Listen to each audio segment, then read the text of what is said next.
Hello दोस्तों, my name is Gaurav Kumar Tripathi.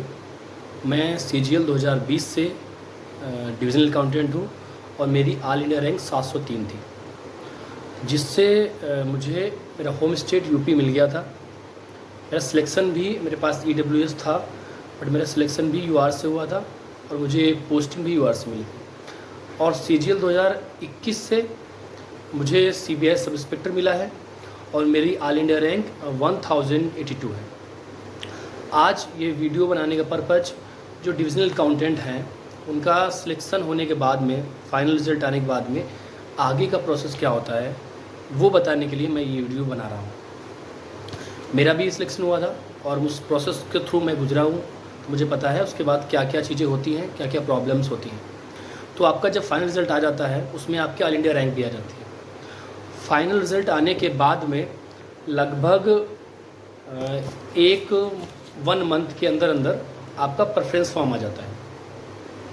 Preference form आ जाता है और वो ऑनलाइन अप्लाई होता है। CAG एक वेबसाइट है, स्टेट चॉइस दिल्ली करके है, उसमें आपको एक ईमेल आईडी, मतलब एक तरीके से यूज़र आईडी और पासवर्ड जनरेट करना होता है। पासवर्ड जनरेट होने के बाद में लॉगिन कर लेते हैं। लॉगिन करने के बाद में उसमें 3 फॉर्म ओपन होते हैं। पहला फॉर्म होता है पर्सनल डाटा का या पर्सनल इन्फॉर्मेशन। दूसरा होता है अटेस्टेशन फॉर्म और तीसरा होता है प्रेफरेंस फॉर्म। तो पहला पेज ओपन होता है, उसमें आपको पर्सनल इन्फॉर्मेशन भरनी पड़ती होती है, like name, mother's name, father's name, nationality, address etcetera. और उसके बाद में वो आप जब कंप्लीट कर लेंगे तो आगे बढ़ेंगे तो आपको भरना पड़ता है अटेस्टेशन फॉर्म। उसके बारे में आप सभी को पता होगा, फ़ोटो लगती है, आपका नाम, फादर्स नेम, कितने ब्रदर्स हैं, कितने सिस्टर्स हैं, उनका डिटेल, उनकी हेल्थ कंडीशन गुड और नॉट, इस टाइप से भरनी पड़ती है। और एड्रेस भरना पड़ता है। तो ये सब डिटेल उसमें भरनी पड़ती है। आप अगर कहीं नौकरी कर रहे हैं वर्तमान में तो उसकी डिटेल भी उसमें भरनी पड़ती है कि आपके ऑफिस का एड्रेस क्या है, कौन सी पोस्ट पे हैं, उसका ग्रेड पे क्या है, एक्सेट्रा। उसके बाद में थर्ड फॉर्म ओपन होगा जब वो दोनों कंप्लीट हो जाएंगे, स्टेट प्रेफरेंस का। और वर्तमान में जो DA है, डिविजनल अकाउंटेंट, ये टोटल 18 स्टेट्स में है। फिलहाल मैंने जब ओपन किया, मैंने फिल किया था अपना, तो 18 स्टेट्स में है। तो उसके अकॉर्डिंग फिर जैसे आपको भर रहे हैं, नंबर 1 चॉइस अपना होम स्टेट से मैंने फ़िलहाल भरा था, तो नंबर 1 पे यूपी था। उसके बाद में हरियाणा था, मध्य प्रदेश था, बिहार था, उत्तराखंड था। इस टाइप से आपको नंबर वाइज अपने प्रेफरेंस के अकॉर्डिंग स्टेट्स को भर देना है। आपकी रैंक के अकॉर्डिंग उन स्टेट्स में से आपको कोई ना कोई मिलेगी। उसको तीनों फॉर्म जब भर देंगे आप, उसके बाद में कंप्लीट कर देंगे। एक ऑप्शन होगा फ्रीज़ का, डाटा फ्रीज़। तो उसको अगर फ्रीज़ कर देंगे तो आप उसको एडिट नहीं कर पाएंगे, तो सेव कर देना, ठीक है। और तुरंत फ्रीज़ मत करना, उसको 1-2 दिन में देख लेना, समझ लेना। जब उसको कंफर्म डाटा हो, यानी हमें चेंज नहीं करना है कुछ भी, तो उसको आप फ्रीज़ कर देना। फ्रीज़ होने के बाद में उसको एडिट नहीं कर पाते, तो उसको आप जब फ्रीज़ कर देंगे, उसकी शायद पर्सनल इन्फॉर्मेशन की 1 या 2 कॉपी, और अटेस्टेशन फॉर्म की शायद 2 कॉपी, और 1 प्रेफरेंस कॉपी, ये तीनों को प्रिंट आउट निकाल लेंगे। और उसमें एक एड्रेस, अभी नोटिस आएगा आपका, उसमें एड्रेस दिया होता है, दिल्ली का एड्रेस होता है, जो CAG ऑफिस है वहाँ का होता है। उसको हार्ड कॉपी भी आपको भेजनी पड़ती है। ऑनलाइन तो सेव ही करना है, ऑनलाइन तो फिल ही करना है, बट हार्ड कॉपी भी आपको वहाँ भेजनी पड़ती है। तो वो जब सारा डाटा आपका उसमें मतलब पहुँच जाएगा, उसके लिए लगभग 14-15 दिन का टाइम देते हैं। जैसे मेरे साथ क्या था कि 14 नवंबर को शायद आया था और 28 दिसंबर को कंप्लीट करना था, फिर सारा भेजना था, और 5 दिसंबर तक शायद जितनी भी हार्ड कॉपी आपको वो दिल्ली के हेड ऑफिस में पहुँचानी थी। तो उसके बाद लगभग 2-2.5 महीने के बाद में आपका स्टेट प्रेफरेंस का एलोकेशन आ जाता है। उसमें आपको अपना स्टेट मिलेगा या नहीं मिलेगा, वो डिपेंड करता है आपकी ओवरऑल रैंक पे, ओवरऑल रैंक पे और कैटेगरी रैंक पे। अगर ओवरऑल रैंक जैसे मान लो जितनी भी है, अगर उससे आपको अपना होम स्टेट नहीं मिल रहा है, तो अगर आपको कैटेगरी रैंक से मिल रहा है तो आपको कैटेगरी रैंक से होम स्टेट आपको दे दिया जाएगा।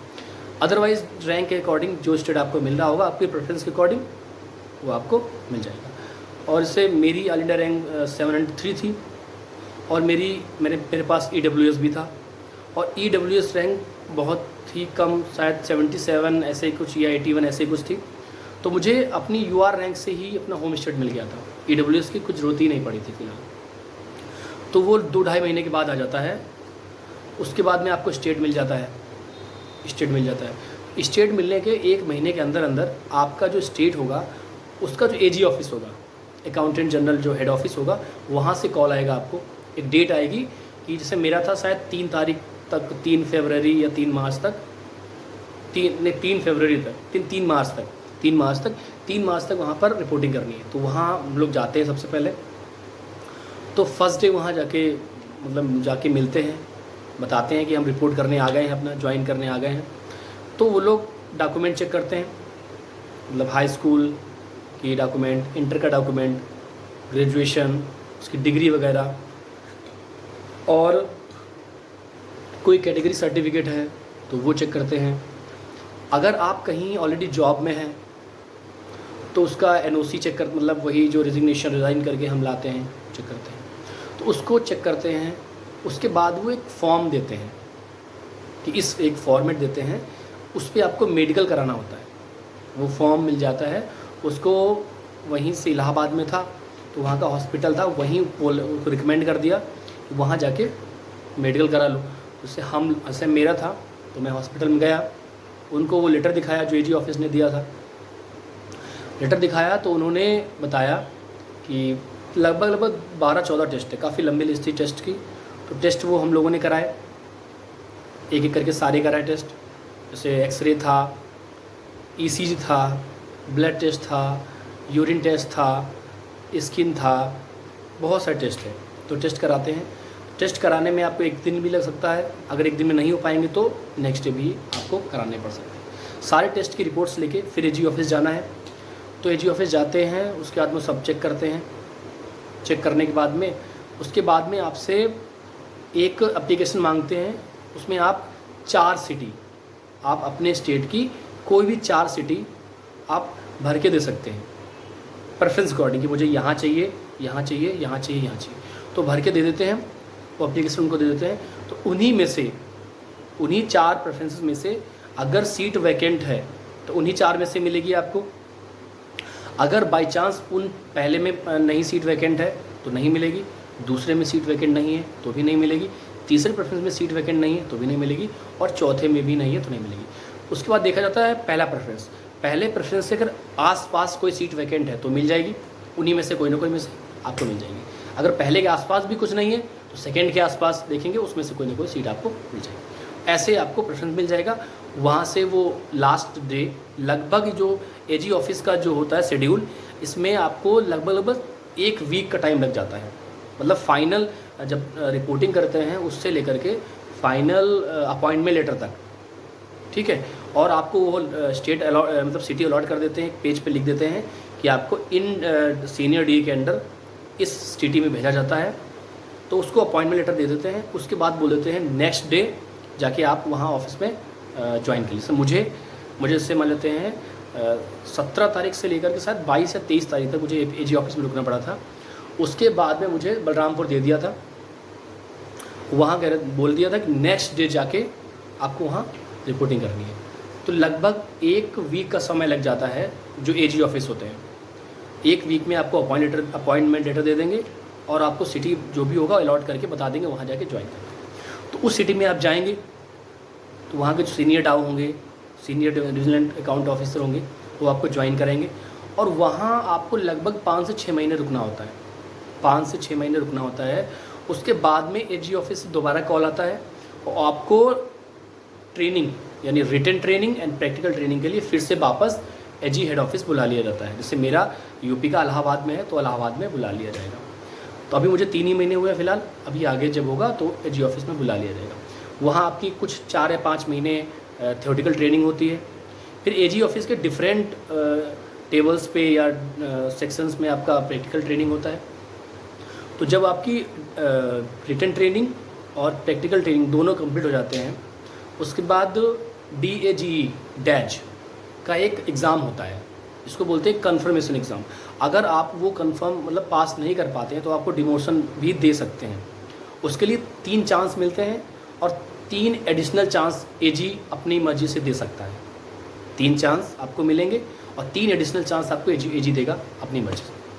6 चांस में भी आप अगर पास नहीं हो पाते हैं तो आपका डिमोट भी किया जा सकता है। आप डिविजनल अकाउंट ऑफिसर से ऑडिटर या जो भी होगा उनके कैटेगरी के अकॉर्डिंग बना सकते हैं। तो वो आपको मार्च में और सितंबर में शायद ईयर में 2 बार एग्ज़ाम होता है। और अगर पहली बार में अपने जैसे मान लेते हैं क्लियर कर लिया एग्ज़ाम, तो फिर से आपको क्या करेंगे वो फिर से आपको 4 प्रेफरेंस भर के देने पड़ेंगे। उसमें से आपको विद अथॉरिटी आपको उस सिटी में भेज दिया जाता है। वहाँ आप अपने अथॉरिटी के साथ में काम कर सकते हैं जाके। इतना प्रोसेस पूरा होता है सिलेक्शन के बाद में ज्वाइनिंग तक। लगभग ये मतलब इसकी काफ़ी लंबी ट्रेनिंग है। 6 महीने की डिवीज़न में ट्रेनिंग हो जाएगी, फिर 10 से 12 महीने में आपकी एजी ऑफिस ट्रेनिंग, लगभग 18 या 19 महीने की ट्रेनिंग चलती है। उसके बाद में आपको अथॉरिटी मिलती है बिल्स को चेक करने की, बिल्स को ऑडिट करने की। और हम लोगों का प्री ऑडिट का काम है। कोई भी बिल आएगा तो पहले हम लोग देखना है, उसके बाद में से मतलब ये नहीं कि बिल सब कहीं से पास होके फिर आ रहा है। कोई बिल आएगा पहले हमको देखना है, फिर वो आगे जाके और वो कंप्लीट प्रोसेस होगी उसकी पास होने की। और भी इन्फॉर्मेशन आपको चाहिए और जितनी भी इन्फॉर्मेशन डीए के लिए चाहिए होगी, मुझे जितनी इन्फॉर्मेशन एक्सपीरियंस मिलता रहेगा मैं आपको बताता रहूँगा। और आप इस चैनल को सब्सक्राइब कीजिए, लाइक कीजिए और शेयर कीजिए। और जो भी इन्फॉर्मेशन होगी आप कमेंट में बताइए, मैं उसको पता करके बताऊँगा। Thank you so much. जय हिंद।